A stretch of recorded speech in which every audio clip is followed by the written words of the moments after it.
എങ്കിലും നിനക്ക് ഇത്രയ്ക്ക് ധൈര്യമുണ്ടെന്ന് ഞാൻ അറിഞ്ഞില്ല. എന്തെങ്കിലും കാരണവശാൽ ഞാൻ ഇവിടെ ഇല്ലായിരുന്നെങ്കിൽ നീ ഈ നഗരത്തിൽ ഒറ്റയ്ക്ക് എന്ത് ചെയ്യുമായിരുന്നു? അത്രയ്ക്കൊന്നും ഞാൻ ആലോചിച്ചില്ല. ഇനിയും ഞാൻ അവിടെ നിന്നാൽ അമ്മാവനും അമ്മാവിയും കൂടെ അവരുടെ പുന്നാര മോനെ കൊണ്ട് എന്നെ കല്യാണം കഴിപ്പിക്കും. അതിനെന്താ, മുറച്ചെറുക്കനല്ലേ? ഒന്നാമത് വിവാഹത്തെക്കുറിച്ച് ഞാൻ ആലോചിച്ചിട്ട് പോലുമില്ല. എനിക്ക് ആൺവർഗത്തിനോട് തന്നെ ഒരുതരം വെറുപ്പാണ്. എന്ന് പറഞ്ഞാൽ നീ വല്ല കന്യാസ്ത്രീ മഠത്തിലും ചേരേണ്ടി വരും. നിന്റെ മുറച്ചെറുക്കൻ എന്താ ഒരു കുഴപ്പം? നമ്പർ 1 ലണ്ണു, കോവർ കഴുത. വേറെ കുഴപ്പമൊന്നുമില്ല.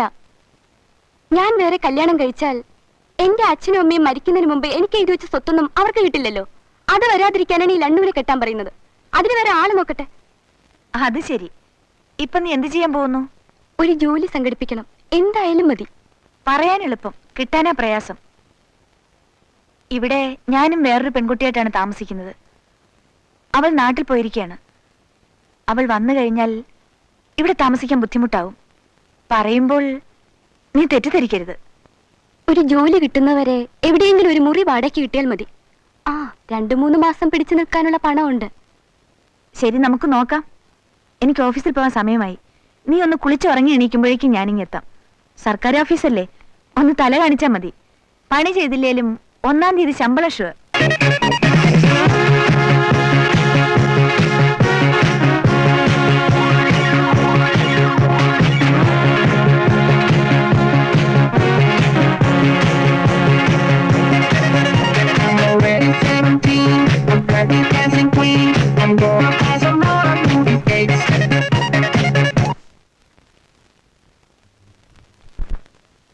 മക്കളെ ഗോപാലകൃഷ്ണോ, നീ ആയിരുന്നോ? എന്താ രാവിലെ ഇങ്ങ് എത്തിയത്?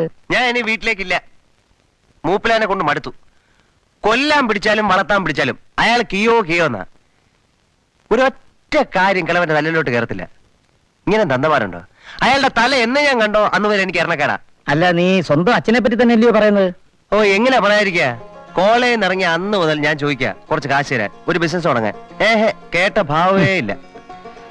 നീ വെറുതെ എടുത്തിയാലിട്ട് കാര്യമൊന്നുമില്ല.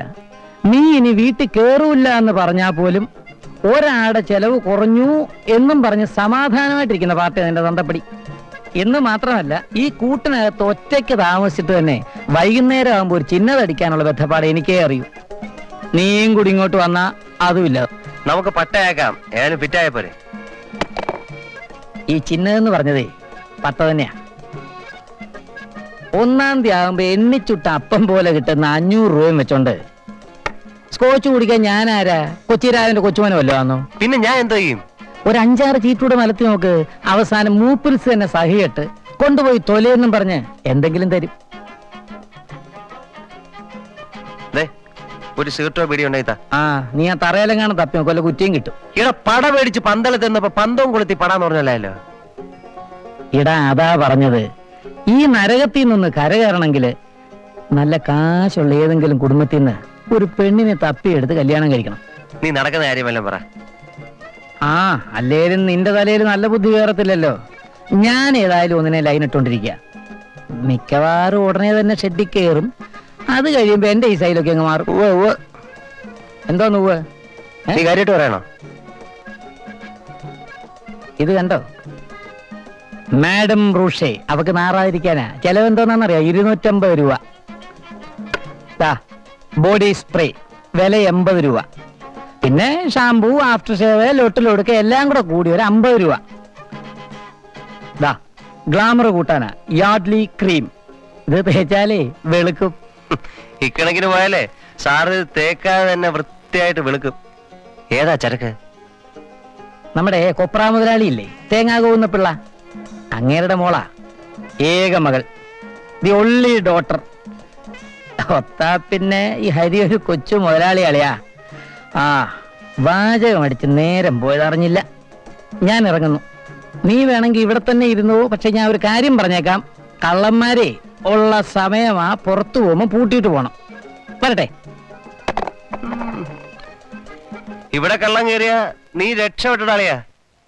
കേറുന്നവൻ ദൈവം നീ 10 രൂപയെങ്കിലും വെച്ചിട്ടു. ദാരിദ്ര്യവാസി. മറ്റേ ചേച്ചിയോടെ കുളിക്കുന്നു. ഇന്നാ പാൽ ഒഴിച്ചിട്ട് കുപ്പിയാ.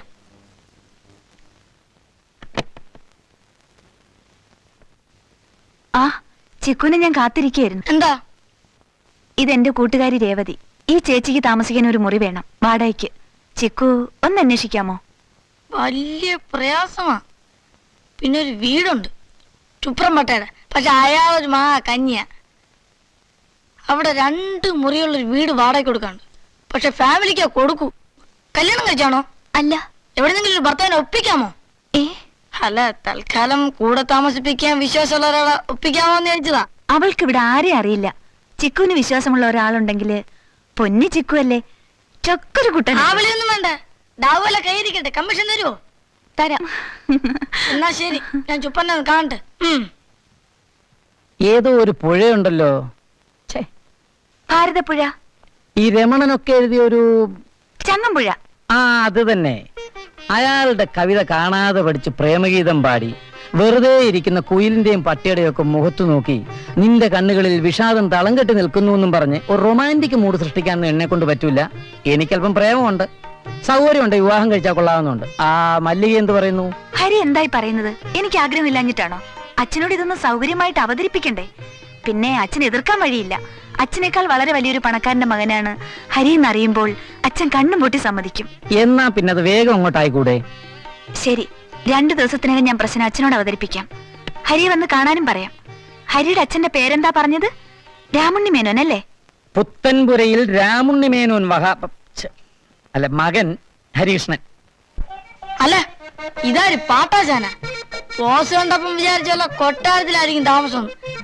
ഇപ്പഴല്ലേ മനസ്സിലായത് പെരുവഴിയാന്ന്. ആ നീങ്ങി വാ, ഇവിടെ ഇരിക്കെ. ഒരു കാര്യം ചോദിക്കട്ടെ? എന്തുവാ? എനിക്കൊരു ഉപകാരം ചെയ്യാമോ? എനിക്ക് ഇവിടെ എവിടെയെങ്കിലും താമസിക്കാൻ ഒരു മുറി ഒപ്പിച്ചു തരാമോ? കമ്മീഷൻ തരാം. തരാം. എന്നാ ഒരു വീടുണ്ട്, പക്ഷെ ഒരു കുഴപ്പം. എന്ന് വെച്ചാ? ഭാര്യയുണ്ടോ? ഭാര്യയും കീരിയൊന്നുമില്ല, ഞാൻ ഒറ്റ തടിയാ. എവന്റെ അടുത്ത് വീട് ചോദിക്കുമ്പോ എന്നെ തല്ലണം. എന്നാ ഒരു ഭാര്യ ഒപ്പിക്കാമോ? എന്ന് വെച്ചാ? ഒരു വീടുണ്ട്, പക്ഷെ ഉടമസ്ഥ താമസിക്കാം. 2 മുറി വാടക കൊടുക്കും. ഒന്ന് ഞാൻ എടുത്തോളാം. അതിന് ചുപ്രം പെട്ട് സമ്മതിക്കണ്ടേ? അയാള് ഫാമിലിക്കോ കൊടുക്കൂ. ചുമ്മാ കണാ പെണ്ണ പറയാതെ കാര്യം വലിയ നടക്കുമെങ്കിൽ പറ. അതാ പറഞ്ഞൊരു ഭാര്യ ഒപ്പിക്കണമെന്ന്. നമ്മളെ ഒരു കൈയുണ്ട്, പാർട്ടിക്ക് ഒരു മുറി വേണം. നിങ്ങൾ തമ്മിൽ ഭാര്യ ഭർത്താവെന്ന് പറഞ്ഞ് വരാമെങ്കിൽ ഞാൻ സംഗതി ഒതുക്കി കൈ തരാം. ഒരല്പം അഭിനയിച്ചാ മതി. 2 പേർക്കും സുഖമായിട്ട് താമസിക്കാം. വാടക പകുതി. മറ്റേ പാർട്ടി സമ്മതിക്കുമോ? അത് ഞാൻ ഏറ്റു. ഇതേ അവസാനമായിട്ട് ചോദിക്ക, എനിക്ക് എന്തെങ്കിലും ബിസിനസ് തുടങ്ങാൻ കുറച്ച് കാശ് തരണം. നീ ഇത്രയും കാലം ചോദിച്ചിട്ടും ഒന്നും തന്നില്ലെന്ന് വേണ്ട. 2 രൂപയുണ്ട്, എന്ത് ബിസിനസ് വേണമെങ്കിൽ ചെയ്തു. അച്ഛനെന്താ എന്നെ കളിയാക്കാണോ? നീ എന്താ എന്നെ വിരട്ടിയാണോ? നിനക്ക് ബിസിനസ് ചെയ്ത് മുടിക്കാൻ ഇവിടെ പണമൊന്നും ഇരിപ്പില്ല. അമ്മ ഇതൊന്നും കേൾക്കുന്നില്ലേ? കേട്ടിട്ടെന്താ? എന്റെ കയ്യിലാണോ കാശിരിക്കുന്നത്? ഇന്നലെ തെക്കേ പറമ്പ് വിറ്റ് 1.5 ലക്ഷം രൂപ എടുത്ത് അലമാരി വെച്ച് പൂട്ടിയിട്ടുണ്ട്. എനിക്കൊരു കാഞ്ചീപുരം പട്ടുവാണെന്ന് പറഞ്ഞിട്ട് ഒരു അനക്കവും ഇല്ല. കാഞ്ചീപുരം പട്ട്? നീ കാഞ്ചീപുരം പട്ട് കൊടുത്തോണ്ടാണല്ലോ ഇങ്ങോട്ട് കയറി വന്നത്. ഇനി ഒരു മൈക്ക് കൂടെ വാങ്ങിച്ചു തരാം, നാട് മുഴുവൻ വിളിച്ചു പോവ്. ഇവിടെ 1.5 ലക്ഷം രൂപ ഇരിപ്പുണ്ടെന്ന്. അപ്പൊ ഇവിടെ കാശ് ഇരിപ്പുണ്ടല്ലേ? ആ ഉണ്ട്. എനിക്ക് 50,000 രൂപ ഉടനെ കിട്ടിയേ പറ്റൂ. ഇപ്പൊ സൗകര്യപ്പെടില്ല. പിന്നെ ഞാൻ എന്തോ ചെയ്യും? എനിക്ക് ജീവിക്കണ്ടേ? നിന്നെ പഠിപ്പിച്ചതേ ഒരു നഷ്ടക്കച്ചവടം. ഇനി ഈ വീട്ടിൽ നിന്ന് ഒരു ചില്ലി കാശ് നിനക്ക് വേണ്ടി ചെലവാക്കാനില്ല. നീ വേണമെങ്കിൽ പോയി മോഷ്ടിച്ചോ, ഞാൻ കേസ് പറഞ്ഞോളാം. അഡ്വക്കേറ്റ് ശങ്കുപിള്ളയ്ക്ക് കേസ് പറയാനേ സ്റ്റാമ്പിന്റെ ചെലവേ ഉള്ളൂ. അപ്പൊ എനിക്ക് കാശ് തരൂല അല്ലേ? നിനക്ക് എന്തിനാടാ ഈ ബിസിനസ്? 3 നേരം ആഹാരം കഴിച്ച് കിടന്നാ പോരെ? അതിനെ വേറെ ആളെ നോക്കണം. ഇന്നു മുതൽ ഈ വീടും ഞാനുമായിട്ട് യാതൊരു ബന്ധവുമില്ല. അങ്ങനെയെങ്കിൽ അങ്ങനെ, കാശ് എന്നുള്ള ബന്ധമൊന്നും വേണ്ട. Good bye. എടാ, നിന്റെ അച്ഛൻ വക്കീൽ പണി നിർത്തിന്ന് കേട്ടല്ലോ, നേരാണോ? നേരെ. ഇപ്പൊ ലീഗൽ അഡ്വൈസറാ. ആരുടെ? പുത്തൻപുരയിൽ രാമുണ്ണി മേനോൻ കേട്ടിട്ടുണ്ടോ? കൊള്ളാം, കേട്ടിട്ടുണ്ടോന്ന്. ഈ സിറ്റിയിലുള്ള പകുതിയിലധികവും ഫാക്ടറികൾ അവരുടെ ഇല്ലയോ? Revathi tiles, Revathi biscuits, Revathi financiers, കുറെ രേവതികളുണ്ട്. ആരാ രേവതി? മേനോൻ ഒരു മോനും മോളും ഉള്ളതായിട്ടറിയാം. 2 പേരും പുറത്താ പഠിക്കുന്നേ. ഈ രേവതി മോളായിരിക്കണം. സത്യം പറഞ്ഞ ആ കൊച്ചിനെ ഒന്ന് കണ്ട എനിക്കൊന്ന് ലൈൻ അടിച്ചാൽ കൊള്ളാവുന്നുണ്ടായിരുന്നു. അല്ല, തേങ്ങ പോകുന്ന പിള്ളേ മോശമൊന്നും അല്ല.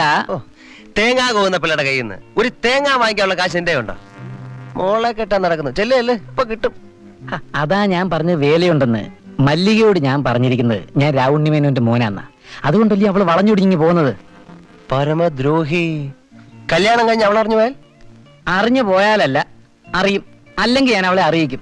പിന്നെ ഒരല്പ ഇടിയും തൊഴിയും ഒക്കെ നടക്കും. ആ പിന്നെ ഈ രാമുണ്ണി മേനോൻ ഈ നഗരത്തിൽ ഒരു വീടുള്ളതായിട്ട് അറിയാമോ? ആ പോസ്റ്റ് ഓഫീസിനടുത്താ. ആ അവിടെ ആരുണ്ട്? അവിടെ ആരുമില്ല, വീട് നോക്കുന്ന ഒരുത്തൻ മാത്രം. അതുപോട്ടെ, എന്റെ കാര്യത്തിലൂടെ നീ ഒരു വഴി പറഞ്ഞ. നീ വീട്ടിൽ കാശ് ചോദിച്ചോ? ആ ചോദിച്ചു. ആ. സാമം ദാനം ഭേദം ദണ്ണം എല്ലാം നോക്കി. കേളവൻ ഒരു അനക്കമില്ല.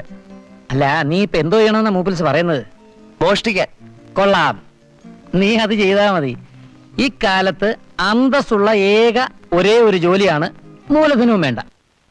ഛെ, എവിടെ പോയി കിടക്കുവാ ഈ പാട്ട് കൊണ്ടാരം? നമുക്ക് പോവാൻ ചിക്കു. എന്ന് പറഞ്ഞാ ഭർത്താവില്ല അങ്ങോട്ട് എന്നാ ചുപ്രം പറ്റി ഓട്ടിക്കും. ഇയാൾ എവിടെ പോയിരിക്കോ? വല്ല കടത്തിന്റെയും ചുണ്ട് കിടക്കുമായിരിക്കും. എനിക്ക് വരുന്ന ഓരോ ഗതിയോട് നോക്ക്. ഇനി നാലെടുത്ത് പാല് കൊടുക്കേണ്ടതാ. 4 കാശ് കമ്മീഷൻ കിട്ടുമല്ലോ എന്ന് കരുതി ഏറ്റതാ. ആളെങ്ങനെ ചിക്കു? വിശ്വസിച്ച് താമസിക്കാമോ? അയ്യോ, ആളൊരപ്പാവിയാ. കൊണോണോന്ന് പറ പാട്ട് പാടും. വേറെ ഒരു ഉപദ്രവം ഇല്ല. പോകാം, അല്പം താമസിച്ചുപോയി. പിന്നെ എന്റെ കൂടെ താമസിക്കാൻ വരുന്ന പാർട്ടി ഇതാണോ? അല്ല, എന്റെ കൂട്ടുകാരി രേവതിയാണ് ഈ കുട്ടി. ഇയാളോ? നേരത്തെ അറിയോ? അപ്പൊ എളുപ്പമായി. ഇയാളോട് താമസിക്കാൻ എന്നെ കിട്ടൂല. അയ്യോ, ഇവളാണെന്ന് അറിഞ്ഞിരുന്നെങ്കിൽ ഞാൻ വരില്ലായിരുന്നു. വാ ശോഭേ, നമുക്ക് പോവാം. അപ്പൊ എന്റെ കമ്മീഷനാ? കമ്മീഷൻ 2 ഉണ്ടാ. പോടാ, ഓരോന്നിനെ തപ്പിക്കൊണ്ടുവന്നിരിക്കുന്നു. മനുഷ്യവർഗത്തിൽപ്പെട്ടാണെങ്കിൽ കൂടെ താമസിക്കാം. ഇതൊക്കെ അലമ്പ കേസുകളല്ലേ? ഓ, വലിയ IAS ഓഫീസർ അല്ലേ? ഇതിനൊക്കെ കടത്തിനെ പറഞ്ഞിട്ടുള്ളൂ. വാ ശോഭേ. അപ്പൊ ഞാൻ പോവാട്ടോ. വയ്ക്കോ. അപ്പൊ ഞാൻ പോട്ടാ. ആ വയ്ക്കോ. നില്ല് പോവാൻ വരട്ടെ. നീ എങ്ങോട്ടാ? നാളെ എന്റെ റൂംമേറ്റ് വരും. പിന്നെ ഒന്നുകിൽ ഞാൻ പുറത്ത് നിൽക്കണം, ഇല്ലെങ്കിൽ നീ പുറത്ത് നിൽക്കണം. അതിലും ഭേദം തൽക്കാലം എവിടെയെങ്കിലും ഒരു മുറി കിട്ടുന്നതാണ്. വേറൊന്ന് കിട്ടുമ്പോൾ മാറാം. ആലോചിക്കാൻ ഒന്നുമില്ല, സമ്മതിച്ചേരെ. ശരി. ഞാനില്ല. പോ, രാത്രി എവിടെയെങ്കിലും ചുരുവിടും. വല്ലവനെ വിളിച്ചോടി ചപ്പാത്തി പുരാക്കും. ഒരു മുറി കിട്ടാൻ വേറെ വഴിയൊന്നും ഇല്ലേ ചെറുക്ക? ഒരു വഴിയുണ്ട്. ഏതെങ്കിലും കടവത്തി പൊളിച്ചാൽ മതി. പോലീസ് പിടിച്ച് അകത്താക്കും. ലോക്കപ്പിലാണേലും എന്താ, കിടക്കാൻ ഒരു മുറിയും സർക്കാർ ഗോതമ്പുണ്ടായില്ലേ. ചെല്ല്, എനിക്ക് കളിച്ചോണ്ടിരിക്കാൻ നേരെ രാശം വരുന്നേ. വാ, ഇതൊരു തല്ലിപ്പൊളി ഇടപാടായി തീർന്നു. ഞാനും വരാം. ഓ, സമ്മതിച്ചല്ലേ. പോകുന്നതിന് മുമ്പ് ഒരു ചടങ്ങുണ്ട്. ഭാര്യ ഭർത്താവെന്ന് പറഞ്ഞ് വെറുതെ എന്നല്ലേ ചുപ്രം ചവിട്ടി പുറത്താക്കും. കഴുത്തിലൊരു താലി വേണ്ടേ? ഇതങ്ങോട്ട് കെട്ടിക്കൂടെ? പിന്നെ പൊളിക്കും. തിന്നല്ല പറഞ്ഞത്, കെട്ടാൻ. കണ്ട ആ പോപ്പേന്ന് എന്റെ കഴുത്തിൽ താലി കെട്ടണ്ട. ഓ വരും, ജയ്പൂർ രാജകുമാരൻ. ചുന്ദരി കോതയല്ലേ, കണ്ടച്ചാലും മതി. തുടങ്ങി നിർത്തോ? ഇങ്ങനെ ഞാൻ കെട്ടിക്കൊടുക്കാം. പോടാ മോളെ, ചില്ലറ മോഹമൊന്നും അല്ലല്ലോ. ഇങ്ങിതാ. കമ്മീഷന്റെ കാര്യം ഓർത്തിട്ടാ, ഇല്ലെങ്കിൽ എല്ലാം ഇട്ടറിഞ്ഞിട്ട് പോയനെ. കൊള്ളാം അല്ലേടി? എനിക്കിഷ്ടപ്പെട്ടു. എനിക്കും. കല്യാണം കഴിഞ്ഞിട്ട് എത്ര നാളായി? ഇപ്പൊ കഴിഞ്ഞേ. അല്ല, കുറച്ചു നാളെ ആയുള്ളൂ. അതെ അതെ, അതും എനിക്കിഷ്ടപ്പെട്ടു. നിനക്കോ? എനിക്കിഷ്ടപ്പെട്ടു. അല്ല, ഇന്നത്തെ കാളച്ചന്തയാണ്. എത്ര വണ്ടി വലിച്ചു, എത്ര പാടെ ഊഴി എന്നൊക്കെ ചോദിക്കും പോലെ കാര്യങ്ങളൊക്കെ ഞാൻ പറഞ്ഞിട്ടുണ്ട്. ഇത് ഭാര്യ, ഇത് ഭർത്താവ്. അല്ല, ഇത് ഭർത്താവ്, ഇത് ഭാര്യ. താക്കോൽ അങ്ങോട്ട് കൊടുക്കണം. എന്റെ കമ്മീഷൻ ഇങ്ങോട്ട് തരണം. മനസ്സിലായോ? ആ മനസ്സിലായി വരുന്നു. അഡ്വാൻസ് എന്തായാലും ഉണ്ട്. ആ എന്നാ നിങ്ങൾ പോയി അങ്ങ് താമസം ആരംഭിച്ചോളി. കൗസല്യേ, നീ പോയി ആ മുറിയൊക്കെ ഒന്ന് കാണിച്ചോളൂ. ചെല്ലേ വന്നാട്ടെ. ഇവിടെ 5 മാസം ആടെ അഡ്വാൻസ്. എന്റെ കമ്മീഷൻ അത് അടുത്ത മാസത്തെ പാലിന്റെ കാശ് വരുമ്പോ കൂടെ തരാം. എടാ പിന്നെ ഈ 4 ആള് കൂടുമ്പോൾ നിന്റെ ഈ ഷൈനിങ് ഉണ്ടല്ലോ, അത് ഈ ചുപ്പറിന്റെ വേണ്ട. ആപ്പടെ പൊടിടപ്പീട് അത്ര ഉള്ളൂ. അവന്റെ ഒരു ആളാവക്കം. നീ ഡിസ്ട്രിക്ട് കളക്ടറോ അത് മനസ്സിലായിട്ടോ?